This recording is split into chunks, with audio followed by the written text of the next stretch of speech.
Mr. Reagan, I submit to you that he's the most dangerous man in the history of the United States.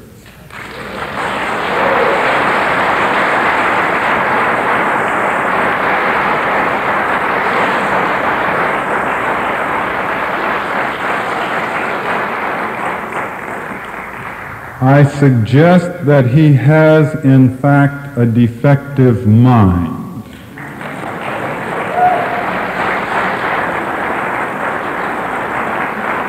Now, I don't mean to take cheap shots. To note the obvious, he is one hell of a politician. Greatest politician in the history of the country, perhaps, which is a tribute to the irrationality of the political process. But I don't mean to take cheap shots. I'm going to try to show you very quickly what I mean. He did, in fact, say you could always call back the cruise missiles. Now, we don't want to take his statements out of context and be unfair. He said B-52s, cruises, and submarines, you can always call them back. You can call back a B-52. You can call back a submarine. The cruise missile is programmed to read the terrain as it goes in at treetop level. It's not programmed to read the reverse terrain and come back out. It does not have landing gear. When it lands, it goes boom. I wouldn't want to call one back.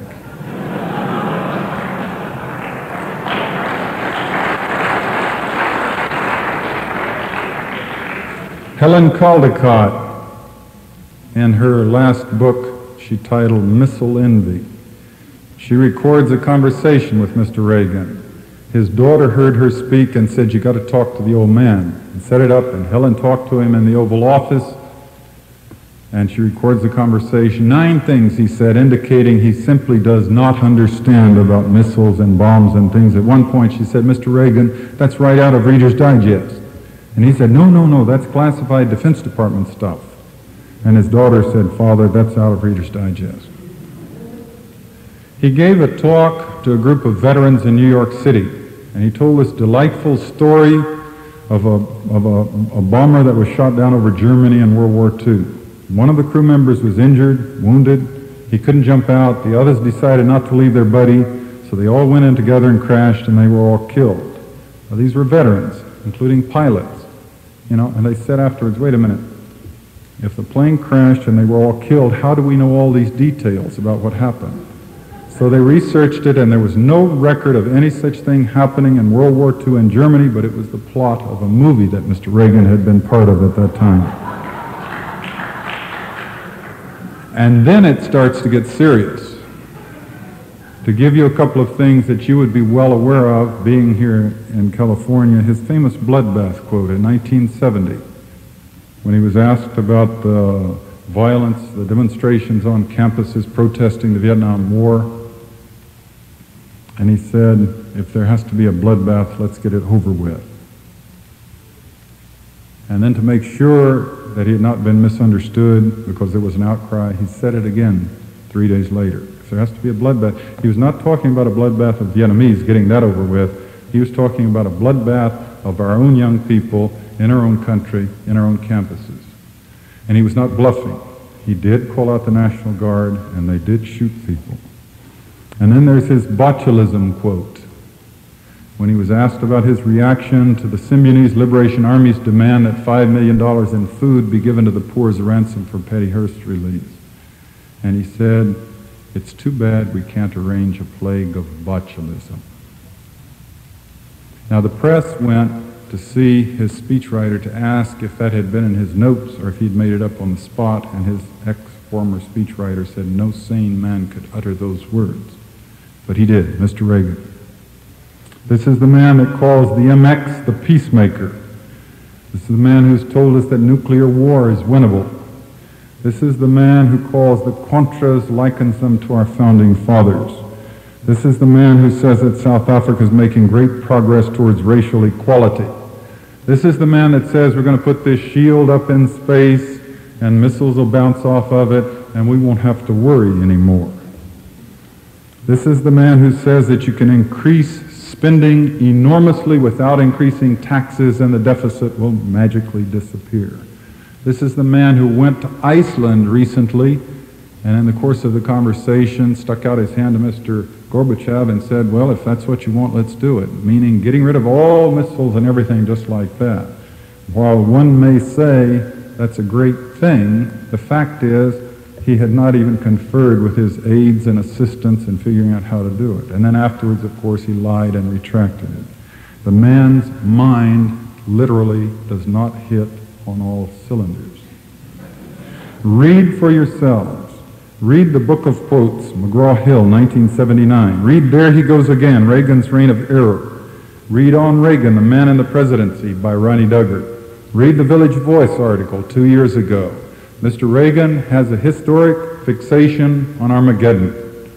Over 9 times in public he's talked about the fact that we are now living out Armageddon. We're all playing our roles in Armageddon. The difference, of course, is that he's the one with the finger on the button that can make it all happen. What makes him so ultimately dangerous is the fact that he is so superficial, and also he does not identify with young people. I have a young son. We live with my parents. My father is Mr. Reagan's age. He knows he's not going to be around this planet too much longer. He takes the boy for walks and plays checkers and dominoes with him and reads stories to him, because the boy is the continuation of life. Mr. Reagan has a young grandson that he has never seen, held, hugged, bounced on his knee.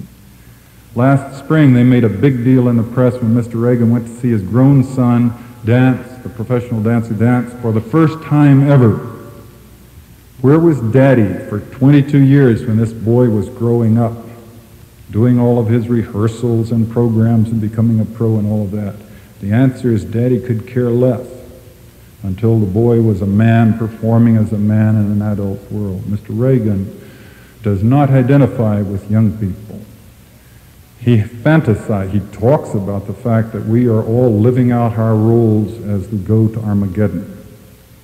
As he fails, as his joints creak, as it's all coming to an end for him, he fantasizes that we're all going out together.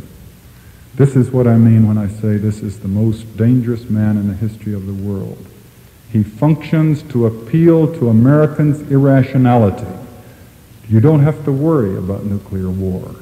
You don't have to worry about the environment. If you've seen one redwood tree, you've seen them all, and it's not going to be here in 20 years anyway, so chop them down and use them up, and don't worry about it because we're living out Armageddon. And the point is he is appealing to people not to think and not to be responsible, and that's a great relief to him, and that's why they cling to him with such a passion, and that's what makes him so dangerous. You've got to be screaming, why? Why do we do these things? Why do we have the system that we do? Before Mr. Reagan got into office, and if we survive him afterwards, why do we go to war every 10 years? Why has the CIA been permitted to run 10,000 brutal covert actions? Why do we destabilize a third of the countries in the world today? Why are our leaders taking us into another war? Why are we systematically taught to hate and fight anybody? The answers lie in aggression and economics. Macho, aggression, paranoia. These are, the adrenaline factor, the football pep rally factor. These are the easiest ways, the easiest buttons to reach in the human breast to push, to get people rah, rah, rah, charge, kill, follow me into combat. And there's lots more money to be made through war and the machinery of war than there is through peace. The profits and political gain from military production and spending are enormous, as you well know. The CDI says we're spending 61 cents of every tax dollar on the military. The Washington Post puts the figure at 53 cents. That's still over half of our taxes are going to this giant military burden we're carrying. We're in the process under Mr. Reagan in this 6-year period of time of spending $2.25 trillion on arms. $435 billion of that is to build and deploy 17,000 more nuclear weapons. The military rip-offs, of course, are classic and enormous. I'm talking about $300 for a hammer, $700 for a toilet seat that should cost $18, $7,600 for a coffee pot, $1,043 for a little steel bolt that you can buy for 25 cents in a hardware store. And God knows how much money for the reinforced concrete, silos in which they put MXs and midget men and Minutemen and whatnot. The military-industrial complex makes 35% profit. The average norm for society and free industry is less than a third of that. And this is why they're clinging to that. This is why they set up a system. The profits are so gigantic. They don't want to build universities and schools and streets and hospitals because you only make X, a finite amount of profit on that. But by scaring the American people, by destabilizing the world, having the CIA out there killing millions of people, by creating a hostile world that has good reason to hate our guts, and then showing the American people the proof of the hostility and wars being fought everywhere, then we will let them spend any amount of money on arms. And that's how the system works. We got a big problem. The human, I say human beast sometimes. People jump up and say beasts don't do these things to each other. The human race, our history is a history of war. This problem, this Gordon Liddy factor, it goes back to the caveman days. The hairiest chested, ugh, we go kill them before they kill us. The testosterone factor, the male hormone, go and kill. And it's been throughout history. There have been peaceful people, but they didn't dominate the scene. Maybe they, lived their lives and died. But history has also been war after war after war, bigger nations fighting bigger wars, now with the propensity to do ourselves in, and we have not changed this propensity to violence one bit. The world has more wars being fought now than it ever has. And the United States an open policy of war and whatnot. And it's a catch-22. If we go out to solve this by effecting a war in the United States, in which, God knows, there would be lots of people killed and repressed and all of that, I fail to see how we would really have advanced the human race's chance for survival.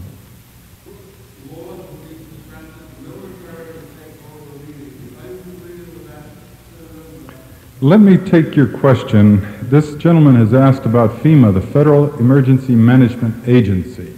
I mentioned to you earlier that the Reagan administration is rewriting the laws of the land. They call it the Reagan Revolution. I'm not projecting what they would like to do in my own paranoid thought or perspective of them. This is stuff they have done, or they're in the process of doing, which they have told us is their revolution to have permanent changes in the way our country operates. You have the Victor Marchetti ruling of the Supreme Court in 1974, giving the government the right to pre-publication censorship of books. Frank Snepp ruling of the Supreme Court gave them the right to seize profits from books.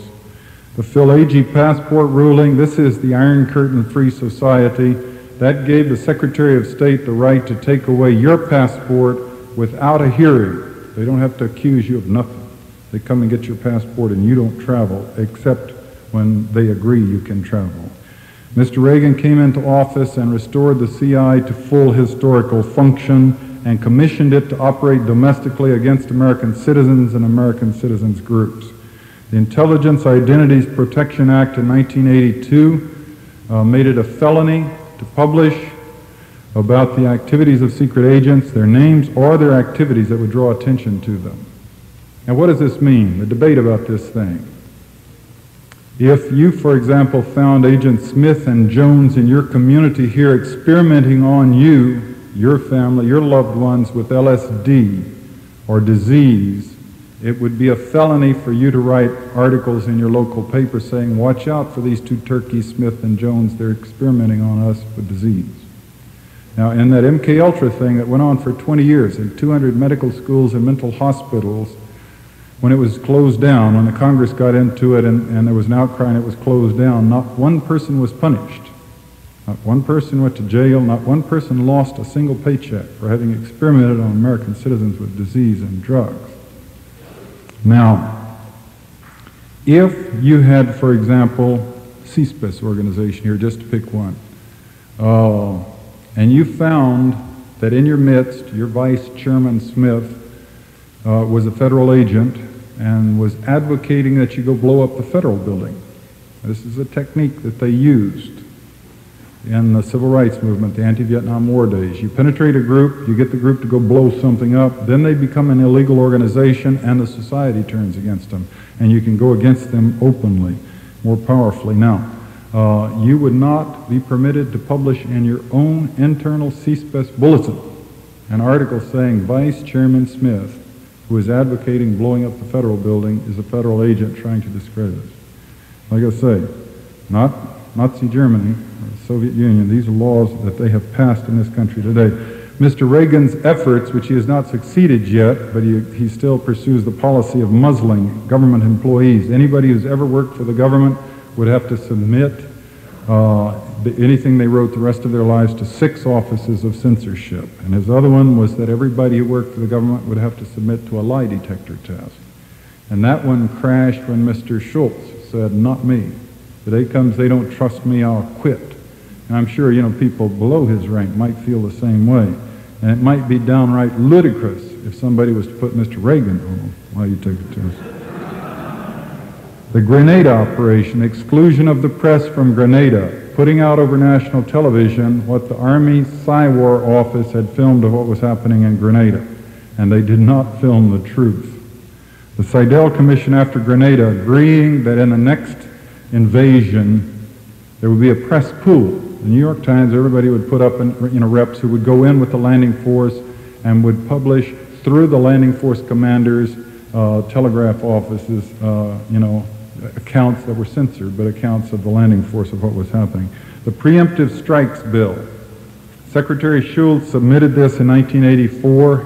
He did not succeed in selling it. They haven't retracted it. They've submitted it in different forms, getting congressmen and senators to submit it since then. This is the one where he said that terrorism is such a threat that we have to have special laws to cope with it, that we have to be able to go in and strike preemptively against people who are preparing to strike, i.e., as they say, if you know somebody's about to bomb our embassy, you ought to be able to go in and hit them first. But we don't need a law to do that. We do it anyway. We invaded Grenada, and we bombed Libya, and we blew up people in the Middle East.